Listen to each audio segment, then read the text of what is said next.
Assalamualaikum warahmatullahi wabarakatuh. Perkenalkan, nama saya Nadia Wulandari dari Prodi Pendidikan Bahasa Sastra Indonesia dan Daerah Offering A mata kuliah Teori Sastra.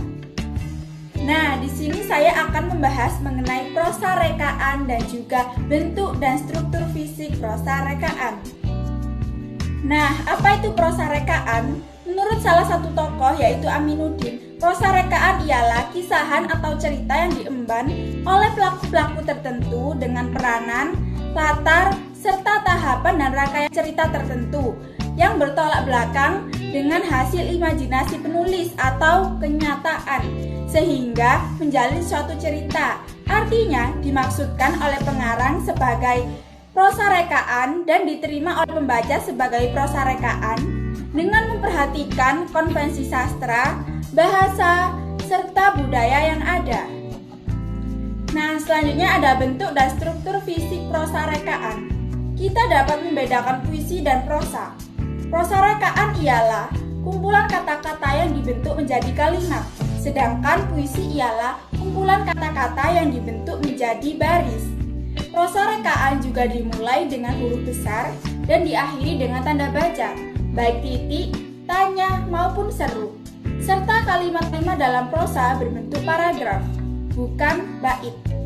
Dalam bentuk lisan, prosa rekaan banyak berupa cerita.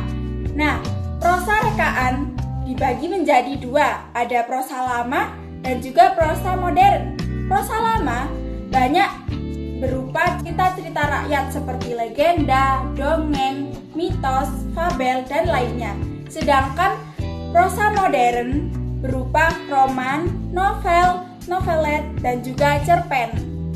Nah, apa itu roman, novel, cerpen, dan novelet? Nah, roman ialah karangan prosa yang melukiskan perbuatan pelaku yang menurut watak dan isi jiwa pelaku masing-masing.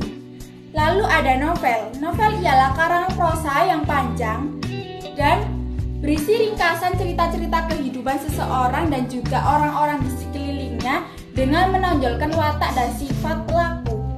Lalu cerpen. Cerpen ialah bentuk prosa yang pendek, permasalahan yang digarap tidak begitu kompleks. Lalu, apa itu novelet?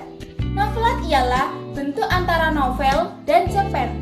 Kisahan prosa rekaan yang panjang dan lebih kompleks dari cerpen, tetapi tidak sepanjang novel.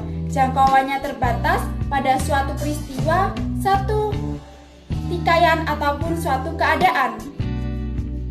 Nah, sekarang saya akan menjelaskan mengenai unsur intrinsik prosa rekaan. Yang pertama ada tokoh. Tokoh adalah pelaku dalam cerita. Lalu penokohan atau watak, yaitu sifat atau pembawaan yang dimiliki tokoh dalam memerankan suatu karakter. Lalu yang kedua ada setting tempat, latar, ataupun suasana. Dan yang ketiga ada sudut pandang. Sudut pandang adalah posisi pengarang dalam membawakan cerita. Ada sudut pandang orang pertama yang berupa aku, lalu sudut pandang orang ketiga berupa dia atau penyebutan. Lalu ada gaya bahasa, adalah gaya bahasa yang dipakai pengarang dalam menyampaikan cerita tersebut. Lalu ada alur atau tahapan peristiwa. Nah, menurut Aminuddin, tahapan peristiwa ada dimulai dari pengenalan, konflik, komplikasi, klimaks, krisis, lerayan, serta selesaian.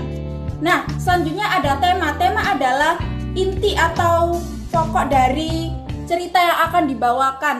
Lalu ada juga gaya penceritaan. Nah, ini setiap pengarang tentunya memiliki gaya penceritaan yang sangat berbeda-beda. Gitu. Sekian penjelasan dari saya. Wassalamualaikum warahmatullahi wabarakatuh.